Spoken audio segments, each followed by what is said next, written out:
In this video, I'm gonna show you how you can take your shark for a ride.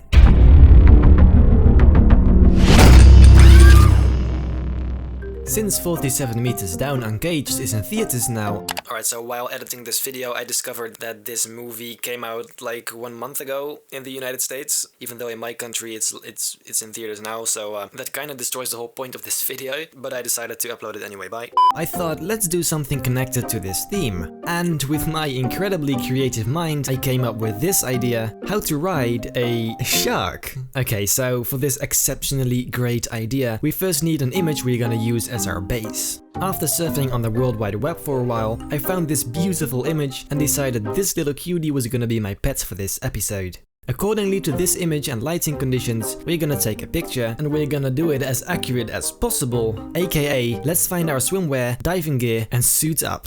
Even though it's like 10 degrees outside, but who cares? Before you take a picture, you gotta make sure you have the lighting correct. In our base image, the light comes from above, obviously, so you gotta make sure that's the case in your own picture. Also, to make sure it looks like you're actually on the shark, you need something big and round to represent the shark's body, like a fitness ball, or your mum. Honestly, I don't bloody care what you use, just get something. Do a nice action pose and take a picture.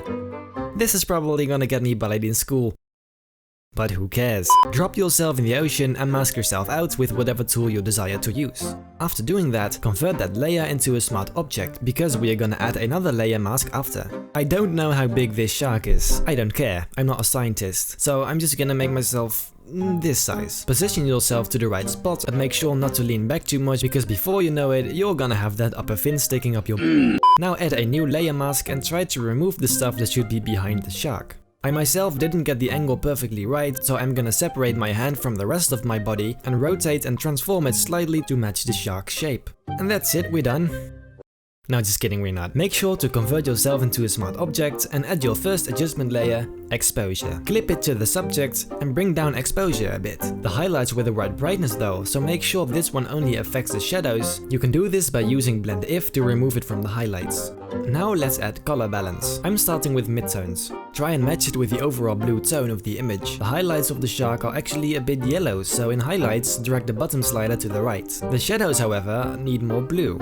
The most important thing in this matter is that you need to make sure not to make the blue color too purple, but also not too green. Now, the colors might be good, but I destroyed the levels. So let's add levels and put it under the color balance layer. Now you can start adjusting all of your layers to make it as close as you can. Obviously, your picture has other color and lighting conditions, so my values are probably gonna look terrible on your image. But anyway, the most important stuff is still yet to come, after some super cool and interesting facts about sharks. And the first one I chose really blew my mind.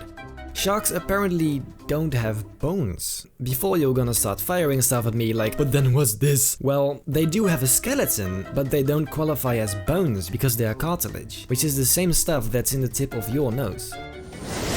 And did you know that the skin of sharks feels similar to sandpaper? It's made of small teeth-like structures called placoid. Oh boy. Placoid, obviously. It's made of small teeth-like structures called placoid scales. Also, the upper portion of the body of a blue shark is really vibrant blue. And finally, unlike fish, sharks can only swim forward. That's because their fins are stiff and cannot be controlled by muscles. So if anyone happens to ask you why sharks can't swim backwards, you can tell them. Now back to the video. We're about to do the most important thing ever: shadows. For the shadows on the shark, create a new solid color and make it completely black. This way, we can easily change the color later, so don't mind the color for now. Invert the mask and start painting a beautiful shadow. Now change the color and opacity to get the ultimate result. You can follow the exact same steps, but this time clip the solid color to the subject. We will also add extra highlights. For that, add a new exposure adjustment layer and set its blend mode to luminosity, because we only wanted to affect the light and not the colors or anything else. Clip it to the subject, bring up exposure and paint some highlights on the desired areas. From this moment, it's just kinda changing all the values and settings you have. Just tweak everything until it looks just the way you like it. Maybe add another shadow layer or remove one. And a highlight here and there. Maybe even change a blend mode. Anything you can change on what you already have. You could also add slight highlights and shadows to the shark to match the two together, since the subject has pretty bright highlights now. You can now add some nice details like bubbles coming out of that pipe. Just search for underwater bubbles and tons of options appear. Pick one with a black background, drop it in, set its blend mode to screen, and play around with the position, scale, opacity, and a layer mask.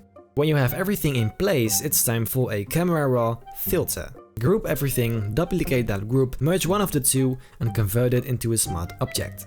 Then go to filter and select camera raw filter. If you don't have camera raw, you suck. No, just kidding. Just a little. What you do in here is all up to you, but I highly suggest you bring up these two a bit, because I don't know why, just do it. You can play around with all these settings and oh yeah. Those shorts were supposed to be red, but since I wore them quite a number of times, it kinda turned pink. And this great software just reminded me of that because the color of those shorts is on the magenta channel instead of the red channel.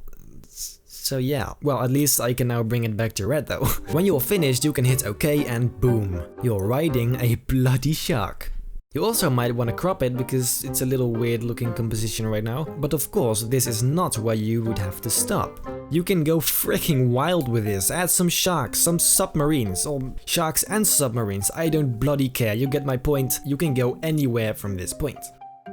That's 2 points in one sentence. Anyway, when I say anywhere, I really mean anywhere. Anyway, that's how you can take your shark for a ride. If you enjoyed watching this video, let me know by leaving a like and a comment. Also, if you like my videos, feel free to subscribe to my channel and ring that bell so that you don't miss anything. Then I hope I will see you in my next video.